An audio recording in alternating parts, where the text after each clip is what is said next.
नमस्कार, मैं हूँ राजाराम त्यागी और आप देख रहे हैं फक्कड़ न्यूज।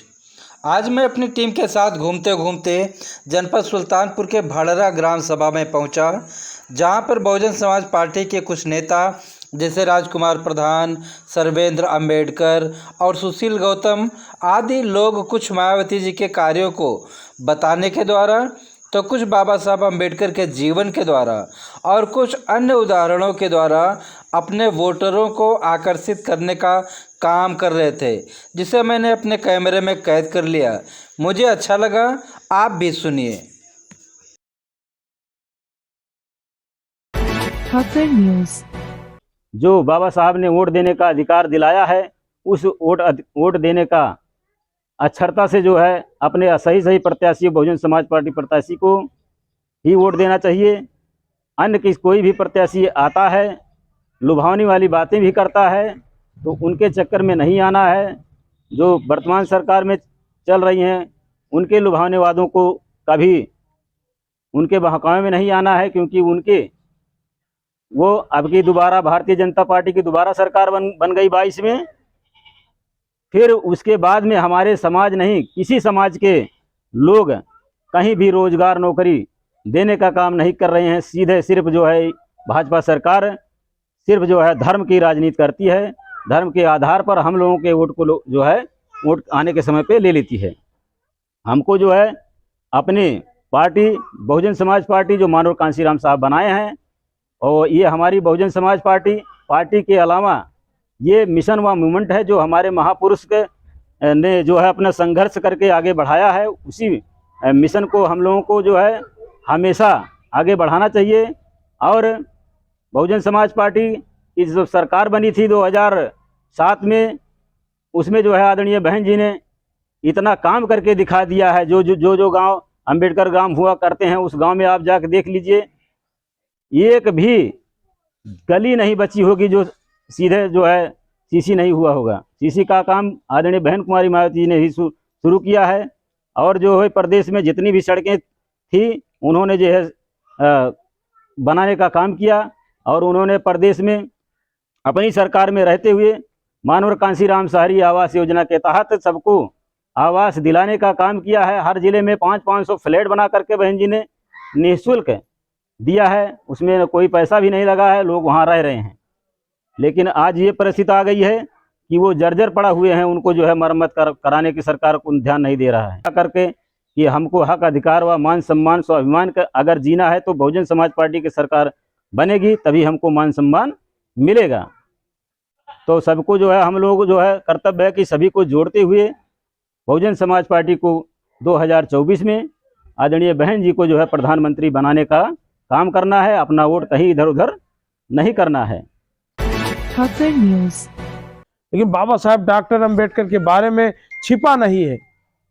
सब लोग बाबा साहब डॉक्टर अंबेडकर के बारे में कुछ न कुछ बहुत कुछ जानते हैं कि बाबा साहब ने कितना संघर्ष उन्होंने किया हमारे आपके लिए। जब गोलमेज सम्मेलन होना था तो बाबा साहब डॉक्टर अंबेडकर गोलमेज सम्मेलन में होना था, वहां पर दलितों के हक हिस्सा अधिकार की लड़ाई लड़ना था, दिलाना था। उसी दिन बाबा साहब के बेटे की मृत्यु हो गई। जब बाबा साहब के बेटे की मृत्यु हो गई तो बाबा साहब ने सोचे कि हम बेटे की मृत्यु में जाएं, कि वहां पर हमारे समाज के हक हिस्सा अधिकार की लड़ाई लड़ना है, गोलमेज सम्मेलन है, अधिकार दिलाना है। तो बाबा साहब सोचे कि अगर हम नहीं जाऊंगा वहां तो करोड़ों दलितों बेटों की हत्या हो जाएगी। तो बाबा साहब ने अपने बेटे की मिट्टी में नहीं गए और वहां गए, लड़ाई लड़े और हम लोगों को हक हिस्सा अधिकार दिलाए। तो उन्होंने त्याग किया। बाबा साहब डॉक्टर अंबेडकर ने कितना त्याग किया, आप सोच लीजिए। एक वोट देने का अधिकार किसने दिलाया? बाबा साहब डॉक्टर अंबेडकर ने। बाबा साहब डॉक्टर अंबेडकर ने पहले कौन लोग वोट देते थे मालूम है? जो हाई स्कूल पास थे, इनकम टैक्स पे थे, जो 4 आना की माल गुजारी देते थे, वही लोग सरकार बना लेते थे। हमको आपको कोई नहीं पूछता था। तो बाबा साहब बहुत चिंतित थे कि कैसे हमारा समाज को हक हिस्सा अधिकार मिलेगा, एक वोट देने का अधिकार मिलेगा। जो रानी के पेड़ से राजा हमेशा ऐसे पैदा होते थे, पहले ऐसे होता था ना कि वो राजा है तो फिर उनके लड़का राजा, वो राजा, वो राजा, वो राजा, ऐसे चले आते थे। तो बाबा साहब ने रानी के पेड़ का ऑपरेशन कर दिया, कहा राजा अब इससे नहीं पैदा होंगे, राजा अब होंगे तो आपके वोट से होंगे और बैलेट बॉक्स से पैदा होंगे, तो राजा बनना शुरू हो गया। तो एक वोट का बाबा साहब ने जब अधिकार दिया तो बाबा साहब उसी समय कहा था कि जैसे हम लोग अपनी बहन बेटियों की सुरक्षा करते हैं वैसे एक वोट की भी सुरक्षा करना। इसी से लीजिए एक वोट की से प्रधान से लेके प्रधानमंत्री तक का बना लीजिए। खबर न्यूज। मैं उदाहरण के माध्यम से आप लोगों को बताऊंगा।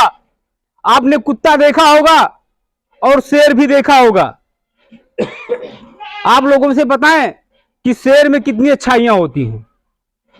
शेर में अच्छाई होती है कोई? लेकिन हम लोग, हमारे आपके माता पिता कहते हैं कि मेरा बच्चा शेर जैसा, कहते हैं ना। शेर की एक अच्छाई बताएं आप कोई।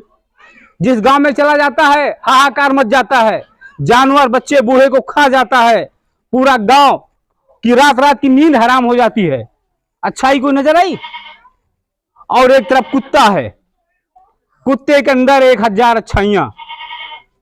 आप उसको खाना देंगे तब भी घर की रखवाली करता है, नहीं देंगे तब भी पूरी ईमानदारी के साथ घर की रखवाली करता है, और 2 डंडा मारकर भगा भी देंगे तब भी आपकी रखवाली करता है। कुत्ते के अंदर 1000 अच्छाइयां होती हैं और शेर के अंदर 1000 बुराइयां। जिस गांव में जाए, जिस गली में घुस जाए, हाहाकार मच जाता है, लोगों की नींद हराम हो जाती है। फिर भी हमारे आपके माता पिता क्यों कहते हैं मेरा बच्चा शेर जैसा? कभी विचार किया आपने? विचार करिए कि 1000 अच्छाइयों वाला कुत्ता बुराइयों की कगार पर कोई सम्मान नहीं करता। 1000 बुराइयां जिसके अंदर भरी हो शेर के अंदर, उसका लोग सब कहते हैं मेरा बेटा शेर जैसा। ऐसा क्यों? विचार करिए। आपने कुत्ते को देखा होगा। कुत्ता, एक मोहल्ले का कुत्ता जब दूसरे मोहल्ले में घुसता है, उस मोहल्ले का कुत्ता उस कुत्ते को काट काट कर लहू लुहान कर देता है, काट लेता है ना। और जब तक अपने मोहल्ले से उसको काट करके बाहर नहीं भगा देता तब तक उसको चैन नहीं होता। और फिर अपने मोहल्ले में आकर सीना चौड़ा करके कहता है मैंने आज अपने समाज के लोगों को काट काट कर बाहर भगा के आ गया हूं। और शेर की बात ले लें, आपने कभी सुना नहीं होगा कि एक शेर ने शेर को मार डाला? सुना कभी? आज सम्मान शेर का इसलिए है कि वो अपने समाज के प्रति, अपने लोगों के प्रति वफादार है। शेर अपने समाज के प्रति वफादार है, इसीलिए हमारे आपके माता पिता कहते हैं मेरा बेटा शेर जैसा। कुत्ते के अंदर 1000 अच्छाइयां, वो अपने समाज के प्रति वफादार नहीं है। तो जरूरत है हम लोग अपनी मूवमेंट के लिए, अपने महापुरुषों के लिए, अपनी नेता के प्रति वफादार रहें, अपने समाज के प्रति वफादार रहें। जब हम अपने समाज के प्रति वफादार रहेंगे, अपने नेता के प्रति वफादार रहेंगे, अपने महापुरुषों के जो उन्होंने त्याग किया है उनके प्रति वफादारी दिखाएंगे, तभी हम लोगों का सम्मान बढ़ सकता है। मैं उम्मीद करता हूं आप लोग अपने महापुरुषों के प्रति, अपने नेताओं के प्रति, अपनी बहुजन समाज पार्टी के प्रति हमेशा वफादार रहें, दूसरे लोगों को बताएं और लोगों को जोड़ने का भी काम करें। जय भीम, जय भारत, खुदा हाफिज। खबर न्यूज। साथियों, फक्कड़ न्यूज आपकी आवाज है और आप हमारी ताकत हैं। इसलिए ऐसे ताजा अपडेट पाने के लिए हर खबर पर लाइक और कमेंट जरूर करें। यदि चैनल पर नए हैं तो कृपया फक्कड़ न्यूज को सब्सक्राइब कर अपनी ताकत हमें प्रदान करें। और हाँ, हर खबर को अपने ग्रुपों में ज्यादा से ज्यादा जरूर शेयर करें। बहुत बहुत धन्यवाद।